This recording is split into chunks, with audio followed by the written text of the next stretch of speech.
Good evening, everyone. Welcome along to this edition of SportsView on Monday, the 17th of March 2025. Fáilte Road Goodie and Clárshaw, Derwynne August Joe Waters on St. Patrick's Day, the most, I suppose, the biggest festival for Ireland. We think the whole world has gone green. Well, a lot of it is in Australia, Hong Kong, Japan, America, and Britain. Our neighbours across the way are gone green as well. And I wouldn't call them green, but anyway, tonight we are looking at soccer. We have the round up from Europe, where they're down out to the quarterfinals in Europe, and in the Premiership over the weekend there was wins for Forest, Wolves, Brentford, Arsenal, Fulham, and Man United. Man United won again. My God, they're on the up. And Newcastle won the League Cup, their first trophy since the FA Cup in 1955, 54-55 season. So it was rather a long wait, I must say. But anyway, they beat a very poor Liverpool team, and I don't not take it from Newcastle. Liverpool were shocking, I thought. Joe, did you see the match? I did. Yeah, I mean, to be fair to Newcastle, the way they set about doing what they did, I think they fully deserved to win. They took Liverpool out of the game, and to be totally honest, it wouldn't have been unfair if it was 3-0 or maybe a bit, 4-0. I mean, Yeah. I don't think, and you have to understand with Liverpool as well is that a huge disappointment in midweek. Yeah. Having lost to PSG, and then to try and bounce back to this. Well, the loss to PSG was expected, in my opinion. It was, but I mean, it was very emotionally draining as well because it went to full distance and then to the shootout. So it's just a lot of things going on there, and I think probably the biggest one, and I don't know what you lads think of this or what people listening think to this. I think that Mo Salah has run out of gas. I think he's worn out after a long season, and it's showing right now. And when he is, I mean, we've talked about this before when they had Salah on one side and Mane on the other side. You had two guys that were flying all the time that were a threat. Very energetic. Yeah. And they don't seem, and they were both good finishers, I think Liverpool are in trouble at the back as well. Yeah. Well, I mean, you look at what's, the goal there, or the first one certainly. If they have a guy on the near post, he stops that ball going in, because that's his job. But nobody puts anybody on the posts anymore, and that they're, I read where Arne Slot says, well, they worked it out really well. They saw that we play zonal defending, and our big guys pick guys up when they come into their zone, and there's only so many big guys you can have on a team. So when you're matching Dan Burn up against Alexis McAllister, that's a no-win situation for you. Yeah. And you're riding your luck at that stage. I mean, Burns 6'7", McAllister's a 5'9". Yeah. I mean, Stevie Wonder can see that's a mismatch, can't you? Right, but it's also, there's a reason you work on these things, and what's his name? The Newcastle manager, Eddie Howe. Eddie Howe talked about it as well. He said, we've had 2 weeks to prepare for this. He said, we played them at Anfield a couple of weeks ago. So we've had a couple of weeks to set our stall out. And he said, we've been practicing, set plays for all that time. And he said, and not always with the great success, because you're not going to score from every one of them. No. So you practice them in the hope that they're going to work, because on a set play, everything has got to be right. The ball delivered has got to be right. The guy heading the ball has got to be positioned correctly, and then he's got to get good connection on the ball, even though he's been challenged, and that worked out perfectly for them on Sunday. And you said, Derwynne, that Burns chap, he came from Birmingham City. Is it? Birmingham? Is it? No, Yeah. Brighton. Yeah. Brighton.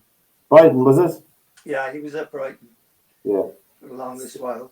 Yes, And, which is good for soccer. I think it's good for soccer to see. Do you know Burns only got 4 fingers on his left hand? right. But he doesn't need them because he's heading the ball. No, he's right hand. he lost his 3rd finger when he was 13. Yeah, I didn't That one, is the it? whole story on that. Yeah. That's lovely, isn't it? How nice is that, Yeah. But and Newcastle could have European football by the time the season is finished as well, So Well, they're already in. they are. They're in. They're in they the are. Conference League, aren't they? Newcastle. Yeah, they by winning the League Cup, you automatically get into Oh yeah, the is it the Conference League. Europa Conference League? Yeah. Anyway, in the European matches during the week, we're done out to Barcelona, Munich, Inter Milan, PSG, Dortmund, Arsenal, Villa, and Real Madrid. They're the last 8. And tomorrow night we have the first 2 quarterfinals. We have Real Madrid playing Arsenal and Bayern Munich playing Lyon. So, did you see some of the European matches during the week, lads? I did, yeah. Yeah. And people will say Real Madrid are lucky to be gone through against Atletico Madrid. But you make it. We talked last week. I mean, that was going to be a very interesting game. It was going to be a very tough game, and it proved to be that. And it took a shootout for them to get through. So, but in the finish, it doesn't matter how you get through as long as you get through. Yeah. So you make your own luck in it. Well, exactly. That's what you do, and they were unfortunate. I mean, you can. Will they beat Arsenal tomorrow night? Yeah. I think so. I think so.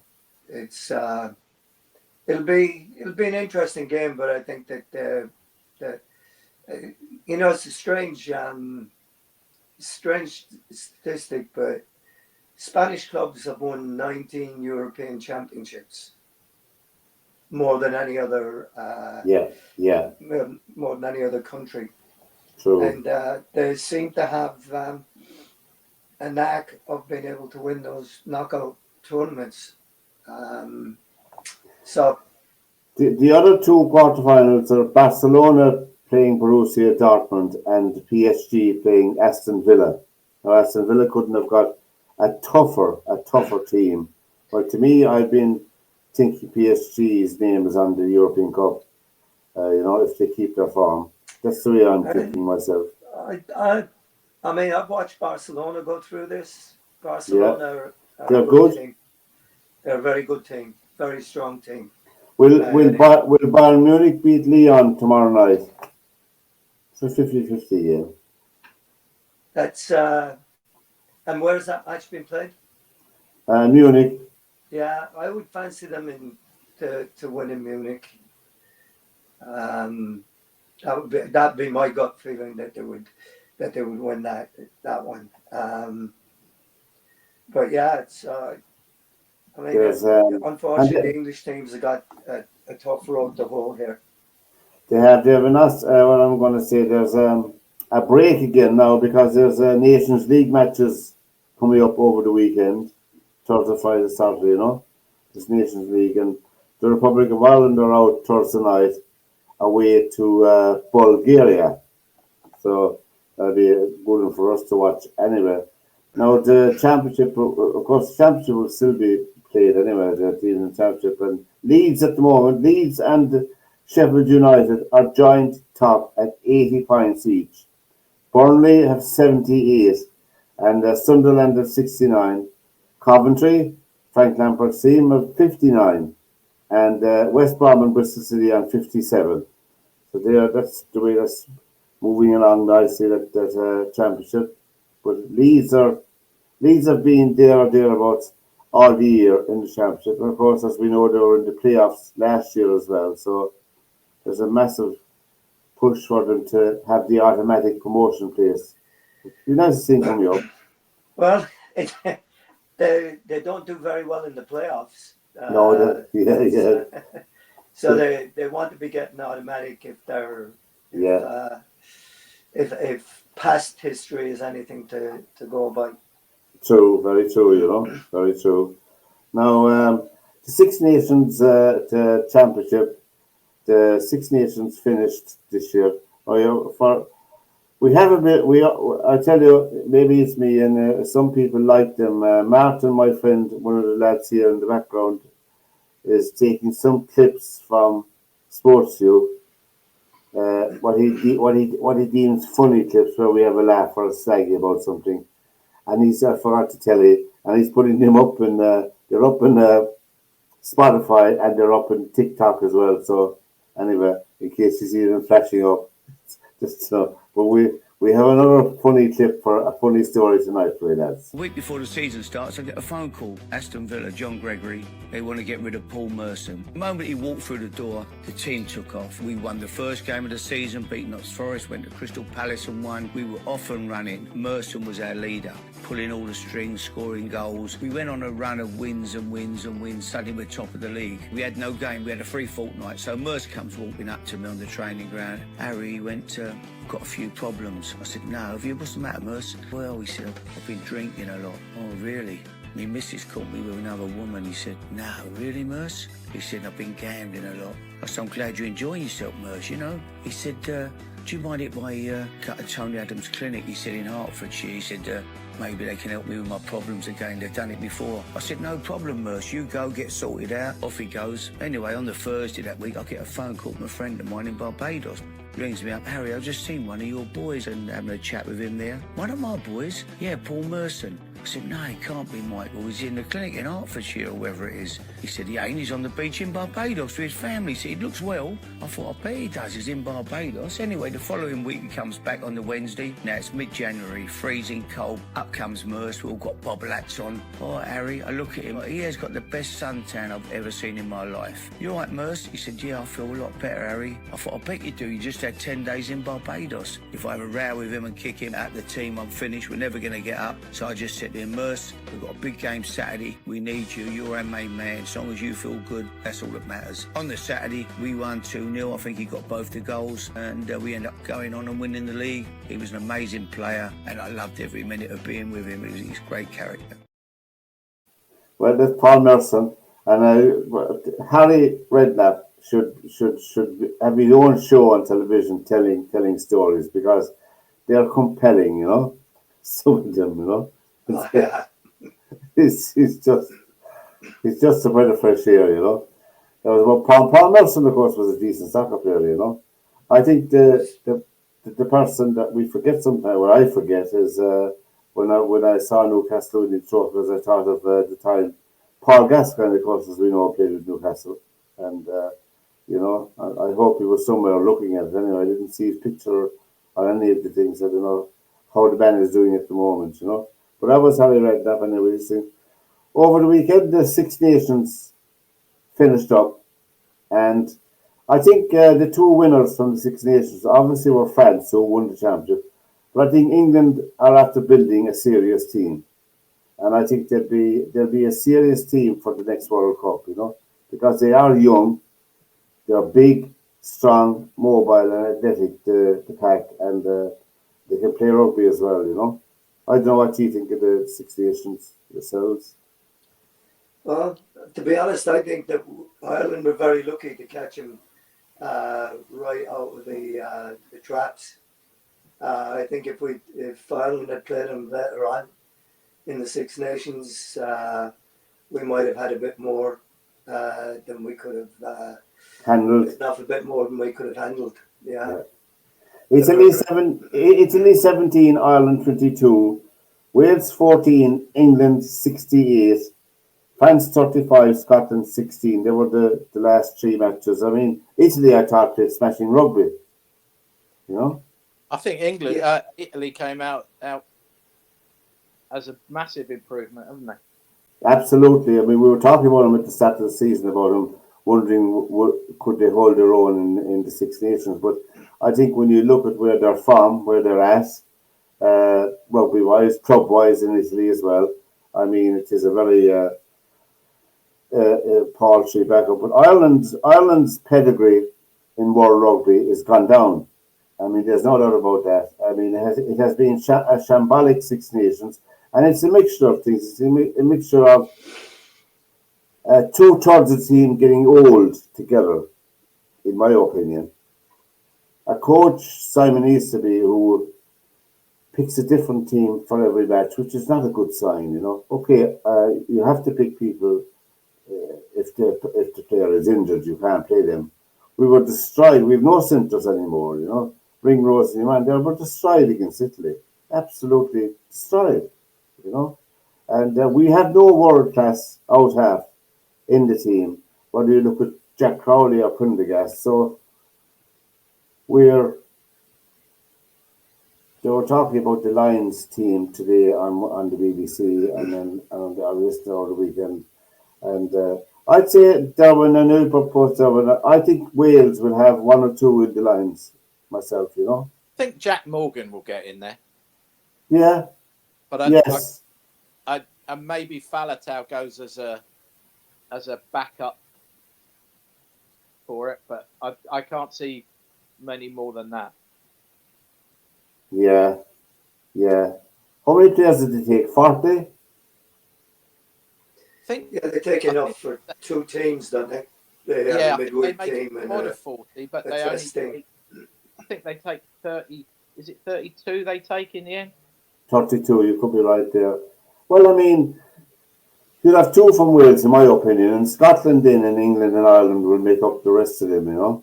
But you know, see which ones miss out.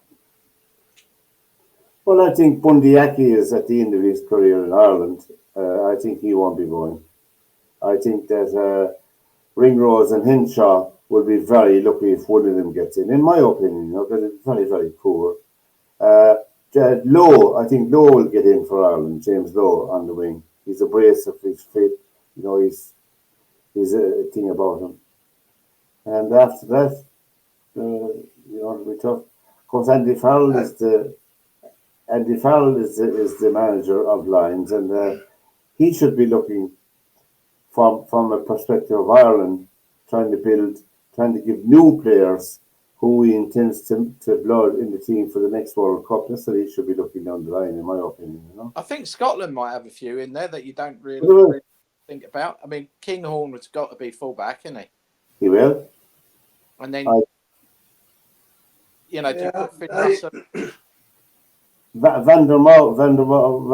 thing on the line. He's a good, strong, very good. And Finn Russell. Yeah. He'll get in there. They'll have 5 or 6. Scotland, England will have. I think England will have most of the pack, in my opinion. Most of the run will be English, I would have thought. I think they'll have 4 or 5 out of the years. I think.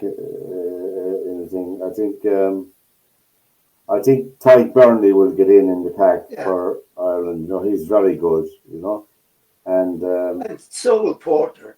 I mean, Porter in the front row. Yeah, Porter will get. He's not.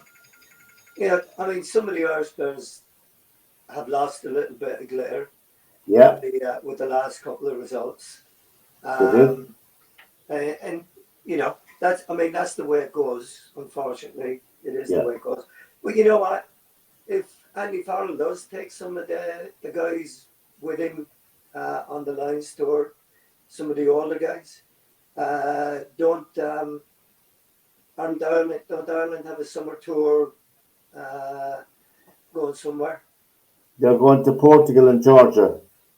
Right, so that'd be a good opportunity for them to The blood new some players. Yeah. new players. Because let's be honest, I mean, anybody that's now at this point in time is saying, well, it's an Irish team in decline.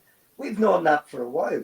I mean, we've watched that for a little We while. have for the last 12 months. And and I with, mean, this with might Con- be mm, a year too long for them not to have. yeah, put- with Conor Murray now, with Conor Murray and Peter O'Mahony and your man, what's his name? The three of them retiring together, you know. They've been fantastic players, you know. There's no doubt about it, you know. There isn't any ready replacements for them by the look of things, you know. Well, I mean, there might be guys that these guys are looking at behind the scenes and they didn't want to blood them a bit too early. I mean, you know, we're talking about Ireland not having a world class out half. I mean, how often do you go from a Johnny Sexton to another world class? It's rare, isn't it? Out half, yeah. They don't come on a conveyor belt. Probably we had two of them in my lifetime. Ronan O'Gara and Johnny Sexton were the two I would say were world class. Wales going back to the 70s had something similar. Yeah. When Barry John stepped sideways, Phil Bennett stepped in. But I mean, you look as far Joe, back. That's rare. Mike Gibson was a fine out half. He was world class player. He was. You know, so you look at some of them. Ollie Campbell was a great one. He had, unfortunately, Tony Ward was around the same time he was, and you know, so again, what happens here? You know, you got the two lads that we've got now. Well, Crowley, if all the reports are correct, Crowley has been offered a contract with Leicester of £600,000. So I think he should take it and go. Well, it's it's an interesting because if he leaves, he can't be picked, right? Well, he can because that no longer applies because they picked Sexton when he was playing in France. Okay, so that one went out the window with that. That wouldn't be. To me, that's a stupid rule anyway. It is ridiculous, you know. I mean, everyone else is looking all over the world for. I mean, let's face it. The Lions tour is just a holiday now for the lads who did well because they're going down to play Australia, who are building. Right. Let's face, they're building at the moment. Yeah. You know? Well, you also have to understand that. I was talking to a guy a couple of years ago down in Mexico. We were down in Cabo San Lucas, and he's Australian. He was on holiday there, and we're talking. I was, the usual slagging about the British Isles and what have you. And I said the Lions, have their way with you. And he says, he said, Joe, but there's more people in London than there is in the whole of Australia. Yeah. So when you look at it from that perspective, and we've got we're choosing from 3 countries, England 4, Ireland, England, Scotland, and Wales, and that's a huge amount of people to be taken down to there, especially where they're. I forgot to look up the origins of the Lions. I forgot to look up the origins. I don't know where the origins, but I think it's outdated now for World Rugby. Derwynne. I don't think it's outdated. I think that it could be broadened. Yeah. I mean, they could take a tour to Argentina or South America. Exactly, or the Samoa. Yeah. Fiji. So I mean, it well, could be. The brand is good. The brand is respected, and the only trouble with taking the Lions to Argentina or to Fiji, or there isn't enough games, is there? Because it would only be test matches, really, because Fiji hasn't got enough rugby. Well, yes, they wouldn't have a competitive league system like. Yeah. No, I think a decent test for the Lions would be South Africa. But they go to South Africa, don't they? They do, yeah. South But they Africa, go New Zealand. every 6 years? Yeah. I think the top So three you teams do. in the world today are the All Blacks, South Africa, and France.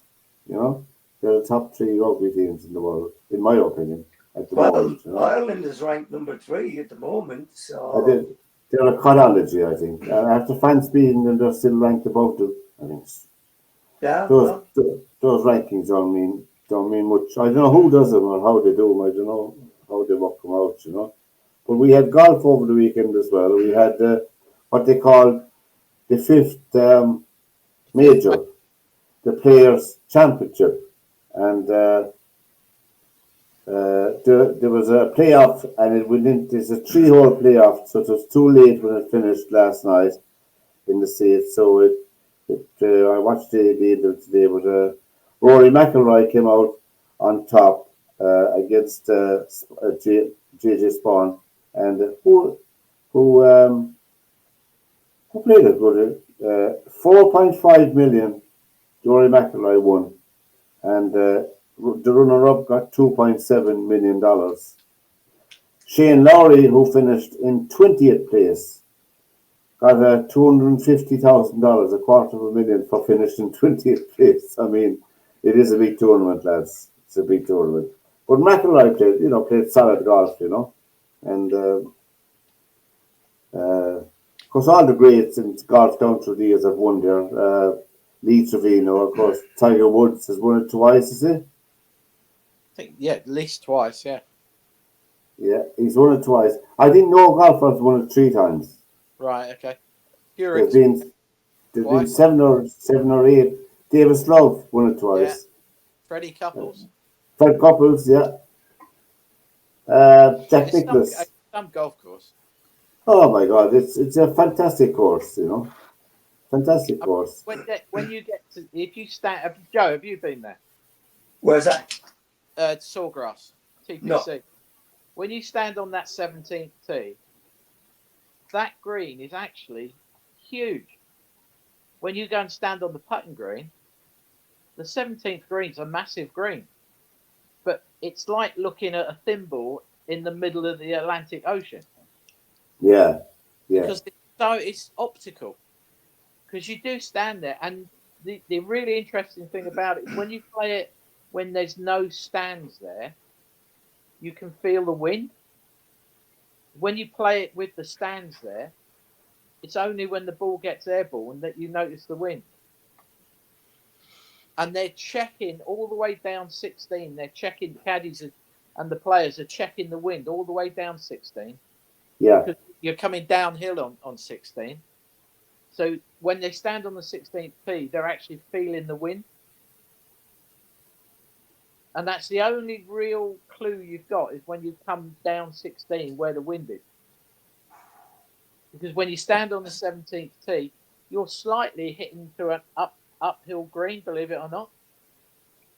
So the ball naturally goes high, and it's not long, but optically, you stand on the tee. The first time I played it, you stand on the tee, and the green looks like a postage stamp. It's tiny, but it's not.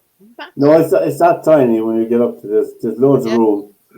But what goes on in your brain is just and on the 17th in the playoff today, Spawn hit his ball into the water, right over the green into the water, which finished the playoff really. I don't know if you know how that hole got into existence. I don't know if you know what happened there. So Pete Dye, who designed the golf course, was sitting in his office, and his wife brought him a coffee, and he said, "I don't know what to do here. I'm stumped. I don't know whether to put the green over on the left-hand side or the right side." And there was no water on that hole at all. There was a lake coming down the 16th, and he said, "We also need to create another lake somewhere. Do I put it in front of the green? Do I put it behind the green? Do I put it down the side of the green?" And his wife turned around and said, "Why don't you just make an island green, and that all your water issues disappear?" And she's not a golfer. And he literally went, "Well, there's an idea." And that's how the Island Green on 17 came about. It was nothing to do with Pete Dye, it was his wife. Because and it's an iconic hole. Everybody who sees that on television knows where they are, knows what they're watching. You know. It's Do you like, remember? Do you remember Howard Clark, yeah, the Ryder Cup player? I do. I remember seeing him. Yeah. When he was doing the on-course commentary for Sky TV back in the early days, Yeah. Sky made a big deal about that they'd got the TPC under their belt and they were going to be filming it and everything else. And he stood on that tee, and there was Darren Clark, Lee Westwood, Harrington, and another player. I can't remember who it was, but 4 Europeans basically, or 4 Brits, came up onto that tee, and Howard Clark turned around and was taking the mickey out of him because he'd only just really retired then. Yeah. And Darren Clark says to him, "If you're so bloody good, why don't you try and hit this green then?" Yeah. And he stood up there and he took a club out of one of their bags, borrowed a ball, and hit it. And he had no practice swings out of hole in one. Turned around to all 4 of them and the caddies and went, "That's how you do it." And he just walked away. And Sky got it on TV. It's probably on YouTube. You can Google it, Howard Clark on the 17th. Of course, you know what's going to happen now after Rory McIlroy won today. It's all going to be about the Masters. He's going. You won't be able to back him for the Masters. He'll be odds on or money on, you know, and it's unfair to the man in one way, but that's what you have to live with, you know. But I think that his form is good, his golf is good. I would say he has good chance. If you want an outside bet for the Masters, you heard it here now first, folks. Justin Thomas. No. Really? Well, he knocked it round in 62 on Saturday round that golf course. But didn't he have a 76? Yeah, he went 76, 62.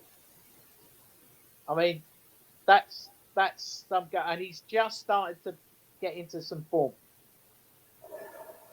You could be right, you know, but you could be right. But I think there's a misplaced arrogance about Justin Thomas, and that's his Achilles heel, in my opinion. Who are you fancying then for the Masters? Well, I'll be sentimental. I'll have to put a neat way bet on Shane Lowry. I'd have to back him being Irish, you know, and I think McIlroy, they're my two golfers I pick, you know. Because why do you say there's a misplaced arrogance on Justin Thomas? Well, what makes me say that is I listened to him being interviewed, and I'm looking at him there, and I said to myself, if Rory McIlroy spoke like he did, I mean, he'd be entitled to speak like he did. And I said, Justin Thomas has won nothing for years. But I think myself, if you have a mindset like that, I think it's an impediment for it's a selfish sport. It's a singular sport. It's one person against the course, and I think you have to have a certain mindset about it, you know. And a bit of arrogance is good because you're on your own. But I mean, really, the way he conducts interviews, a few interviews I saw him, I'd be aghast, you know, that he gets away with stuff he says on him, you know, because he's not challenged or anything, you know. I don't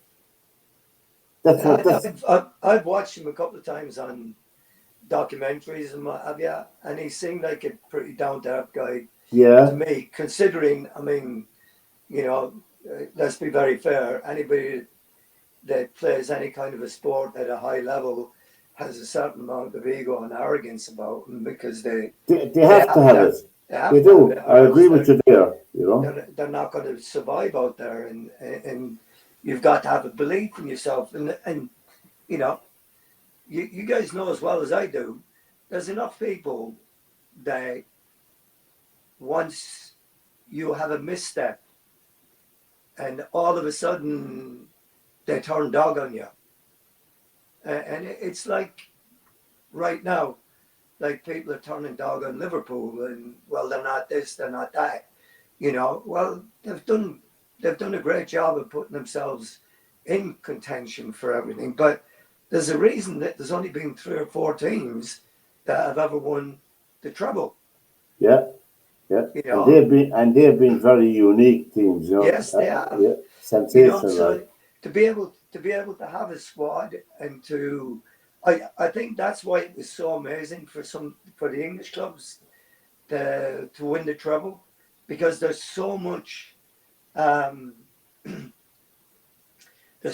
importance put on the league, on the Premier League, winning the Premier League. Whereas in other countries, if you've looked back at Real Madrid, and you look at the amount of times they've won the league championship in Spain, yes, and you look at the amount of times they've won the European Cup, Champions League, right?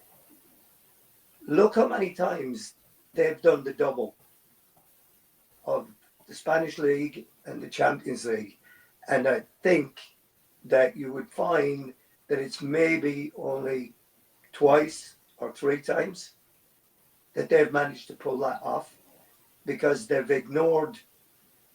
They know they're going to qualify for the Champions League or the European Cup, so they want to win. I mean, they've won it so many times, and they've been runners-up so many times. Yeah, I'm looking up here, Joe. Real Madrid has won the La Liga 36 times. Right. And how many times? They did 5 in a row from 1961 to 1965. And you think the amount of games that United would have played when they won the treble. Yeah. Right. And I can't remember that year that they got it, how far they went in the League Cup. But I think they got knocked out early in the League Cup. Yeah. I mean, that was probably a blessing in disguise, wasn't it? Yeah. Because that would have been another half a dozen matches, wouldn't it? Yeah. If not more, because 2 legs or whatever. But well, Liverpool have 70 points in the league. Arsenal have 58. Forest have 54. Chelsea 49. Man City 48. And Newcastle and Brighton 47. In the league, and we've lost the visual for Derwynne, but no doubt he'll come back. I'll be back in a sec. That's okay. That's all right. Yeah, we'll have some of that as well. But you're listening to SportsView here on their media, and we're here every Monday night. Press the red button on the right hand side to subscribe to our channels. Be very much appreciated. With Joe Down and myself, and Anna's over at the week in Liverpool for the weekend. So best of luck, Anna, there anyway, So take us to see that. I couldn't resist it, Anna. Nothing personal, And anyway, to finish with the golf, we had the Ladies European Tour down under in Australia. The Australian Open is part of the European Ladies Golf Tour.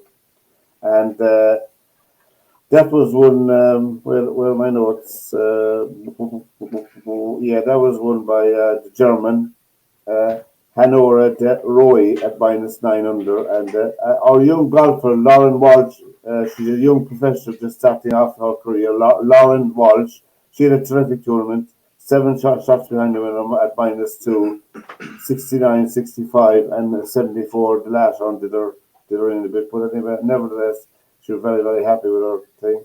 She won €5,000 for her trouble, and $5,000 rather, and she won out $45,000. I mean, a far cry from the $4 million we were talking about ago.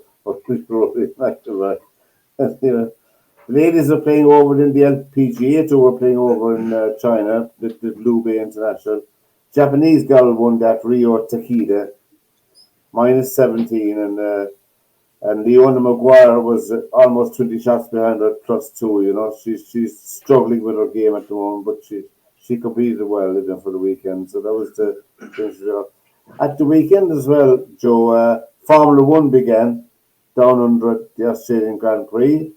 And a new star on the horizon, Lando Norris from Britain, won in his McLaren.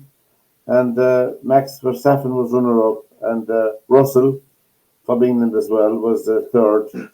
Antonelli fourth, and Albon was fifth. So the Ferraris finished 8th and 10th. And when Hamilton, Lewis Hamilton finished 10th, so he scored a point in it for them. But the McLaren's Lando Norris was looking good myself. Did you see any of the Formula One, Derwynne? I saw some of the highlights, like the last 5 or 6 laps or something. But, Yeah. I mean, they're saying today in the papers that Ferrari have got a few issues. That They have things not right already, and I don't know whether that's just because it's Ferrari, paper talk. Yeah, that's true. They finished 8th and 10th. Anyway, in the tennis world, we had the 1,000 events, both in the men's and women's tour, played in over the weekend. And Jack Draper from England, he beat Alcaraz in the semi-final, and he beat Holger Rune in the final to win his first 1,000 series on the ATP Tour. He's up to number 8 in the world. He's only the 7th or 8th English tennis player since 1973, when the rankings came out like that, to be in the top 10. That's Jack Draper. And he had a terrific tournament. I saw his match against Alcaraz. He beat him in the first set 6-1. He won the first set 6-1 against Alcaraz. His power and his serving was just 100%. He hit all things. But anyway, he's playing very well. And Andy Murray, of course, as we know, reached number 1 in the rankings. And I think that's a bit forgotten about for all tennis fans. Andy Murray reached number 1 at the time when Nadal, Federer, and Djokovic were playing as well. So that was an incredible thing for the little Scotsman to be number 1. I think he gets a bit sort of lost in all of that, doesn't he? He does, yeah. And to reach number 1 with the 3 of them playing at the same time was something special, something special. Anyway, in the women's, the new lady on the block, she's won her second. She was the youngest to win it. She's only 17 years and she's almost 18. Andreeva, she beat Sabalenka, who's number 1 in the final, and she beat Iga Swiatek, who's the world number 1 in the semi-final. So she had a terrific tournament. There are 2 names to watch this year in the world of tennis, if you're into that kind of thing. But it was in Indian Wells. Those 2 tournaments were on. They're considered only the Grand Slams are more important than those events in Indian Wells. It's a huge tournament. All top class tennis players are playing there. Everyone who's except they're injured. Djokovic was knocked out early in the tournament. He got knocked out in the last 16. Just out of curiosity, English tennis players, right? Yeah. How many of them have there been over the years that have won Wimbledon and then went on and won Grand Slams? Other than 2, Andy Murray, right? And who else? And Fred Perry, right? Fred Perry in the 1950s, and Right. Andy Murray then. So how could a guy, how can a guy like Andy Murray not be venerated for what he did? Well, the main thing is he's from Scotland, not England. That would be some of it. I suppose. That would be some snobbery. There's no doubt about it. It's a white man's game. It's a white man's game all over the world. So there's a lot of snobbery. But the British press had no problem claiming, what's her name, the young girl, Raducanu. Yeah. She won the tournament that time. And, they claimed her and she was going to be the next, but she was Canadian, wasn't she? Romanian and Chinese. Is that what she was? Okay. She could have played for Romania, China, or Britain. She could have played for any of those 3 countries because of her family connections. But I think that Raducanu is playing this week now in the Miami tournament, so we'll see how she gets. She's been knocked out in the first round in all the tournaments this year. She hardly has won a game since she won the Grand Slam in America 3 years ago, Right. you know. I think with the tennis, Joe, tennis in Britain, England, whatever you want to, Britain, it's more England, shall we say? It's such a, Yeah, it's not that there's not. It's an expensive game to Yeah. go and get an indoor court. If you've got a club round the corner that, I remember my brother was quite good at tennis, and Yeah. he used to play at Wembley Tennis Club, and they had grass courts at Wembley. But the juniors, which he was, they weren't allowed to play on the grass courts until after 7 o'clock. Really? Yeah, they didn't have floodlights, so obviously, and grass in the winter's no use at all. But Right. you know, when you stand there, it's still, to me, it's what golf was 30, 40, 50 years ago. yeah. Tennis, and it I don't think it will ever lose that stigma, because No, I mean, the forgotten woman of tennis who changed tennis in women is almost written out of history. She was of Mexican descent, I think. Is this Mexican? Rosie Casals. Rosie Yeah. Casals was a trailblazer in women's tennis, an absolute icon, trailblazer. But they give all the glory to, what's her name? Billie Jean King. Yeah, they give all the thing because she was the right colour. I mean, I hate saying that, but that looks like it to me. I think it still carries that. Oh yeah, yeah, Yeah, but I mean, there's, I mean, when you look at it, Arthur Ashe, yeah. Arthur Ashe has a stadium named after him. Absolutely, and rightly so. Yeah. Yeah, so I mean, it's funny because it's a weird game. You know, you look at women's tennis, for instance, right? Virginia Wade, right? 1977. Yes, she won Right. the Wimbledon. So, and then after Virginia Wade, you had what? Sue Barker. Sue Barker, Joe Jury. Yeah. So you know, I mean, it's just interesting to see. But I don't know how Britain, i.e., England, Ireland, Scotland, Wales, can even turn out great tennis players when you Yeah. talk about the challenges that they yes, yeah. face. I mean, soccer players, golfers, rugby players, all the rest of it, I can understand because we have some facilities that we can that we can use for those. But you know, if you're going to be a top class tennis player, you've got to have, especially in a climate like the British Isles and Ireland, you've got to have indoor facilities. Yeah. Well, I mean, there's no doubt about that. You have to. There's no doubt. I mean, I think I've been thinking recently about this after watching a bit of tennis out during the week. I honestly think, and I could be all wrong here, and correct me if I am. I think Serena Williams didn't get her due as a tennis player. What she did, I think she didn't get a fair crack at the whip. She was an awesome tennis player. She was fantastic, but she was black. And I think there was an awful lot against her, even when she was winning, when she was on top, you know. There was an awful lot of, I mean, she got penalised for some stuff that white tennis players wouldn't. I'm thinking of Iga Swiatek over the weekend. When she hit a ball at the ball boy and it hopped out of the stadium, there was nothing done to her, nothing. If Serena Williams had done that, it would be headline news wall to wall, both on the print and broadcast media. That's what I'm saying about giving people their due, giving people what they're worth, you know. And to me, she was a phenomenal player, you know. but I think all this. If you look at Sweden as a test case, Yeah, you know, Sweden back in probably the early 80s turned around and said, right, we're gonna get into this golf. We're gonna yeah, build some golf courses. We're gonna build indoor driving ranges in the winter when it's got 4 feet of snow outside, and they built bubbles for people to hit golf balls in. But then they went round all the schools, and there's no snobbery in Sweden to do with sport. You have access to sport from the moment you can walk.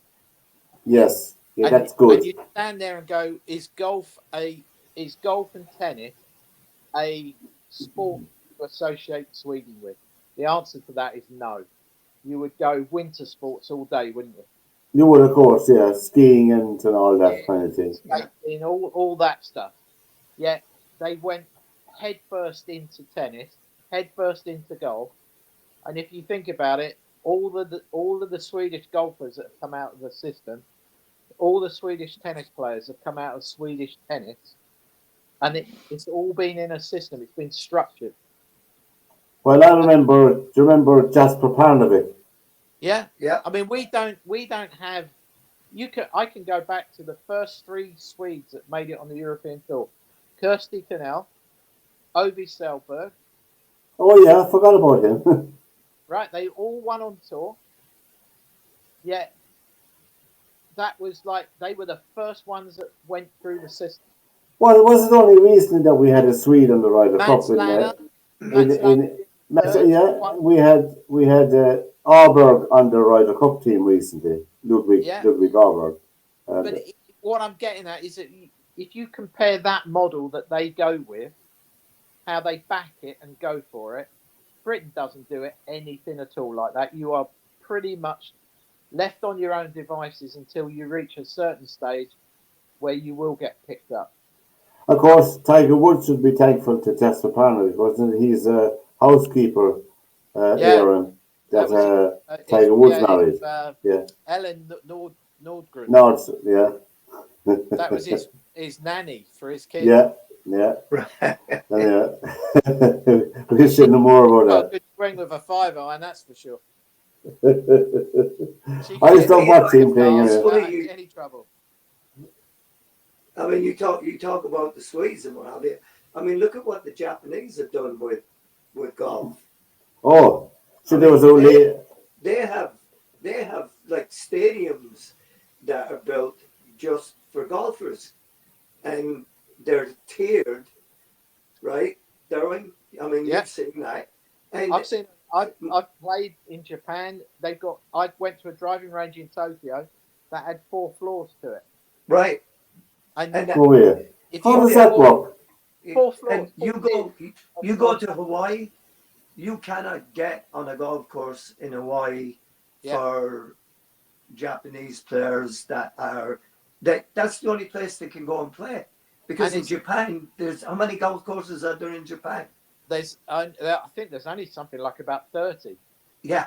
Wasn't that fella put Japan golf on the Aoki? Yeah. I remember him. He was a character. Yeah. He was a character. Then Jumbo Ozaki. Yeah. Yeah. We had Tommy Nakajima. Nakajima, yeah.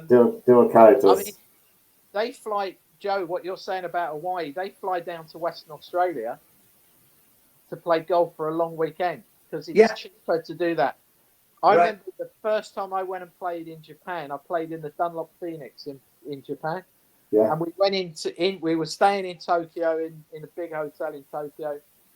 Golf pros being bored, we end up going around shops and all sorts of bizarre things to keep ourselves occupied. Yeah. We're going into a massive sports shop in Tokyo. And there was about 15 of us. I was only Brit. The rest were Americans and Aussies and Asian ball players.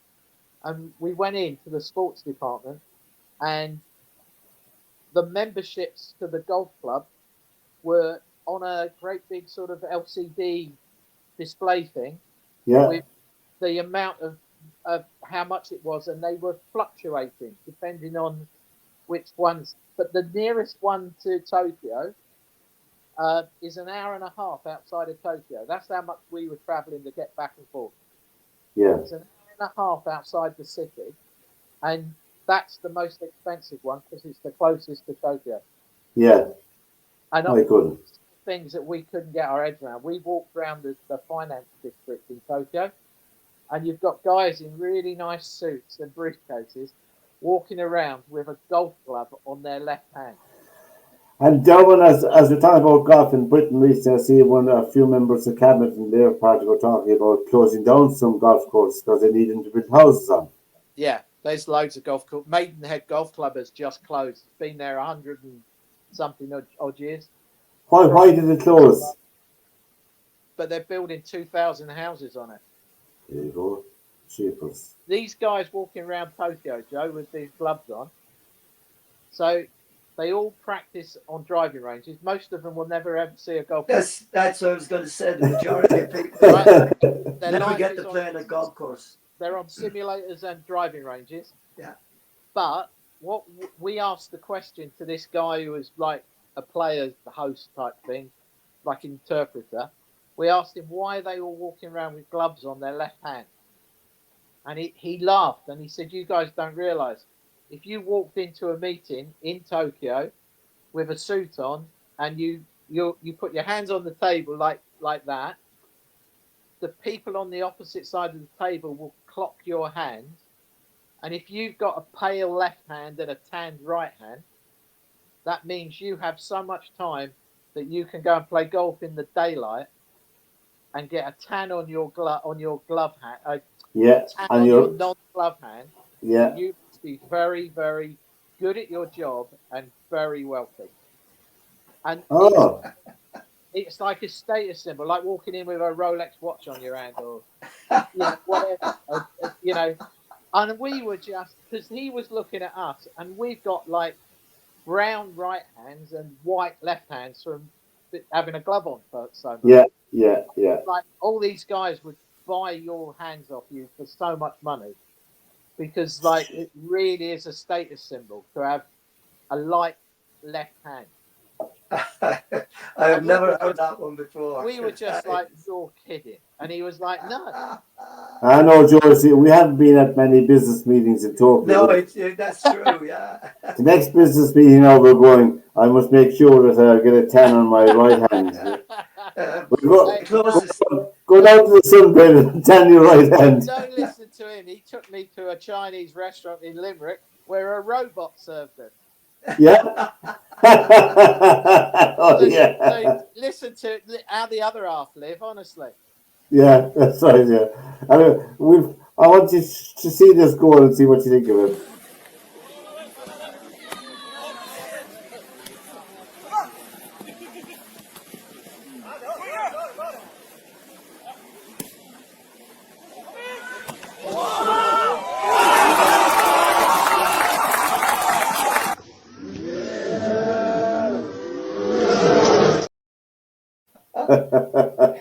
Yeah, hey, but could he do it again?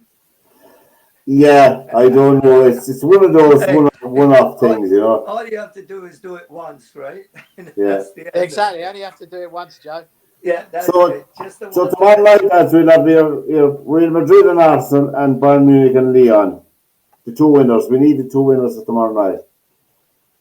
Madrid. Yeah, I say Madrid and Bayern. Yeah.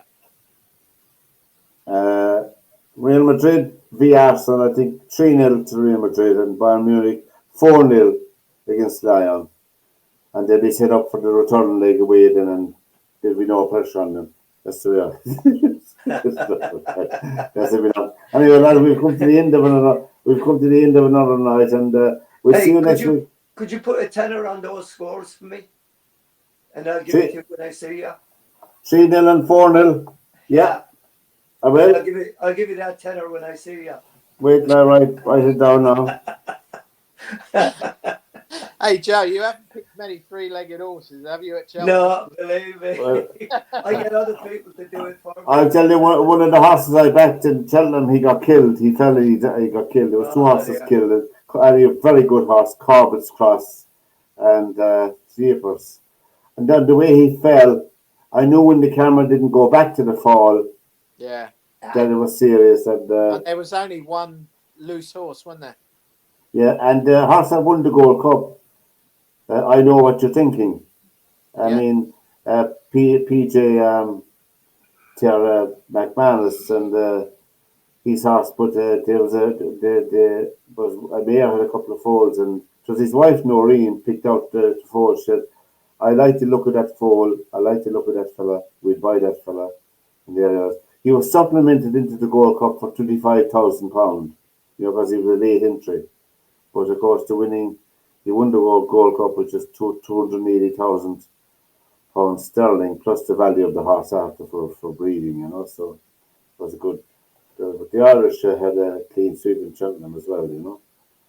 And except the bookies were the big winners because the two bankers for the Cheltenham Festival were Constitution Hill and Champion Hall, which fell, and Galloping des Champs, which didn't get a gallop up to win. Yeah, that one race with Constitution Hill and Stateman. I mean, I had my 50p on Stateman. Yeah, I had £1 on Stateman. And I saw the last. No, it's the jockey's fault. He took off too early and he hit the top of the fence. Bang. That's the way I see it. But anyway, there we are. I tried to email the jockey after, but I couldn't get through to him. You wanted your feedback. I want my pound. Give me back my pound. Give me back my pound. You should have put money on Rachel Blackmore. Yeah. Did she have? She had 100. What was it? 152 to 1. Yeah. Rachel is a good jockey. You know, Rachel is very good. She's won every single. After this year now, she's won every single big race as a jockey at Cheltenham. So that's no mean feat, you know. Anyway. Didn't she win the Grand National as well? She did, yeah. Yeah. And she won the Gold Cup and the Champion Hurl. And the Ryanair Queen Mother 2 Mile Chase and a few more of them like that. It's been a pleasure, lads, and we'll see you all next Monday, hopefully, like Coon of Day. I was shocked in the Gaelga on show. August, stay safe and be cool. Good night, lads. Hey, we'll see you again. Good night, We'll see you again next week. See you, boys. Take care.